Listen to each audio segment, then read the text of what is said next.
A pré-COP já começou. Lá na Colômbia, algumas instituições públicas e privadas já começam a chegar na cidade de Cali, também governantes, e alguns estudos preliminares em relação à biodiversidade dos países também estão sendo publicados essa semana que antecede a programação oficial dessa Convenção da Diversidade Biológica, que é discutida a cada 2 anos. Esse ano, como eu falei, é na Colômbia.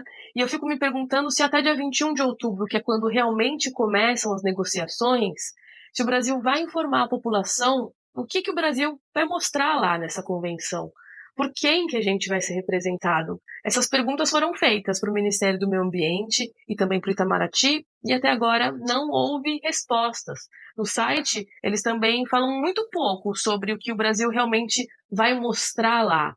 E hoje, assim como nos outros vídeos, eu trago aqui um texto de base para passar para vocês as informações bem direitinho do que o Brasil deve mostrar lá e o que a gente tem de avanços da biodiversidade em relação à biodiversidade nesses últimos anos aqui no Brasil.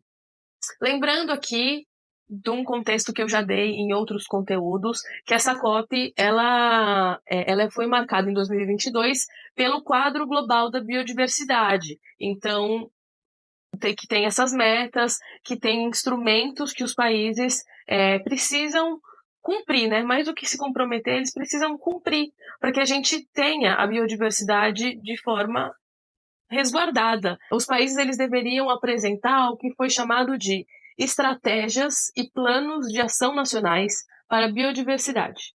Numa sigla em inglês, isso fica chamado como NBSAPs. Então, essas estratégias que fazem parte do quadro global de biodiversidade, elas foram colocadas no âmbito global, mas cada país, em 2022, então, voltou para casa e deveria fazer o exercício de quais são as nossas estratégias, né? Quais são os nossos planos para agir dentro do nosso território para preservar a biodiversidade. Pois é, o Brasil, pelo menos nesse ponto, está em falta.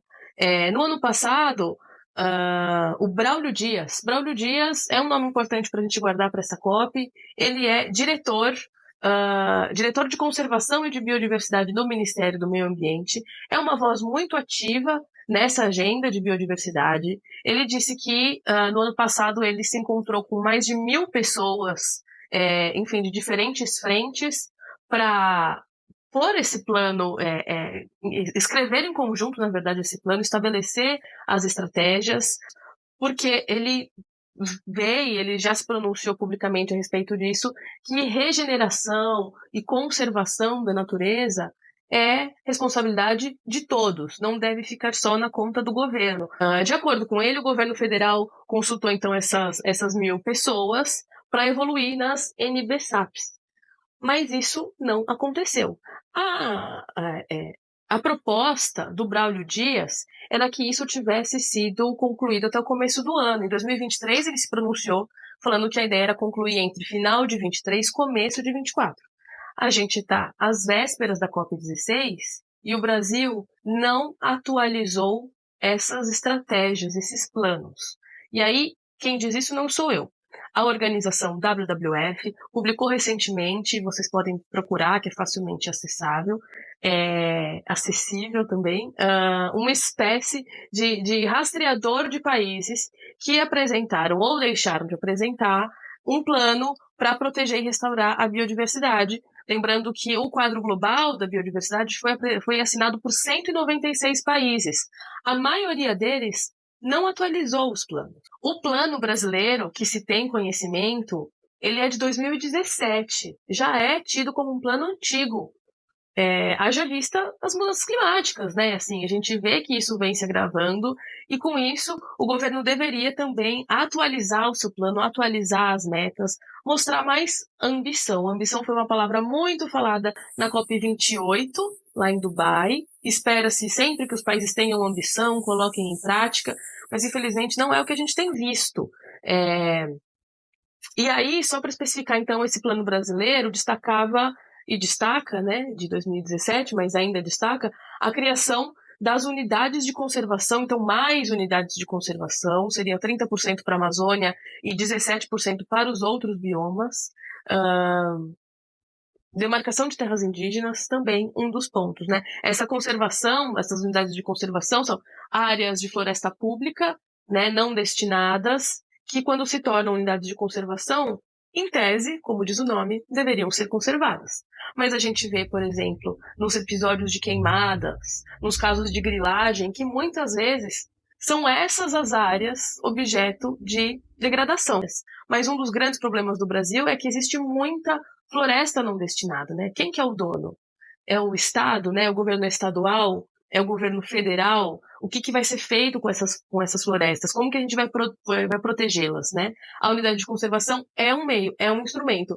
Por isso que tem essa meta. Ou seja, não atualizamos os planos, as estratégias, e ainda mal estamos conseguindo cumprir com o que realmente foi estabelecido lá em 2017. Isso pelo levantamento da WWF.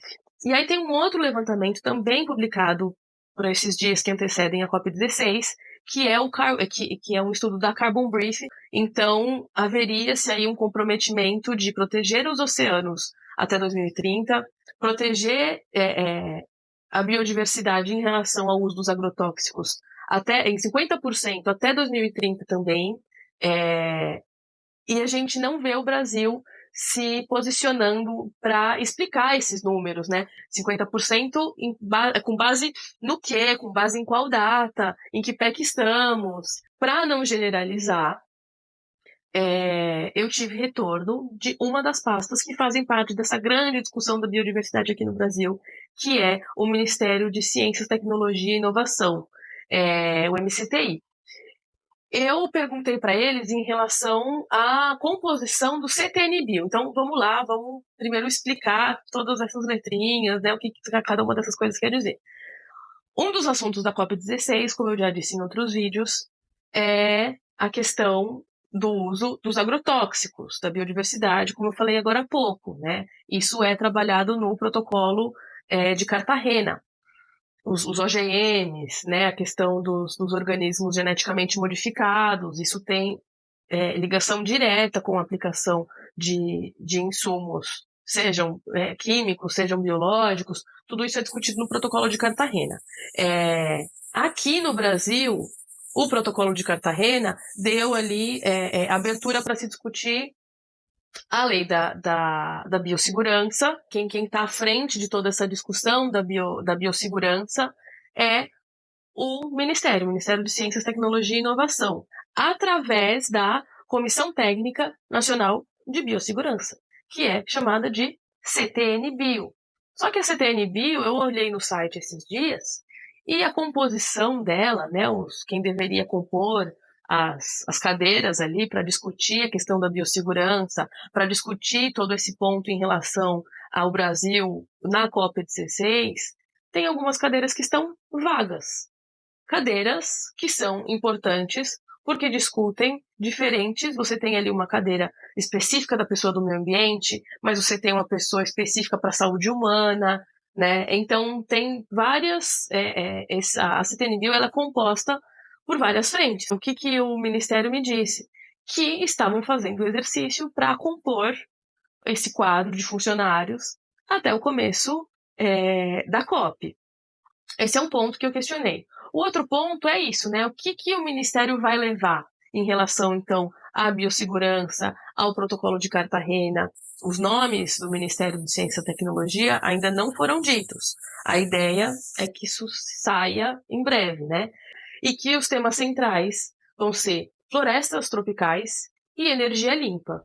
Florestas tropicais, nem precisa dizer o porquê, né? E energia limpa, porque o Brasil é tido como um dos potenciais países para liderar a transição energética. Eu também já fiz um vídeo sobre isso, falando inclusive o que isso tem a ver com o agro, né? A gente tem a ver com o etanol, a gente tem a ver com a produção de biomassa em geral, a própria questão do hidrogênio verde também é relacionado com o agronegócio, os painéis solares são muito utilizados pelos produtores rurais, então, enfim, tem esses dois focos, florestas tropicais e energia limpa.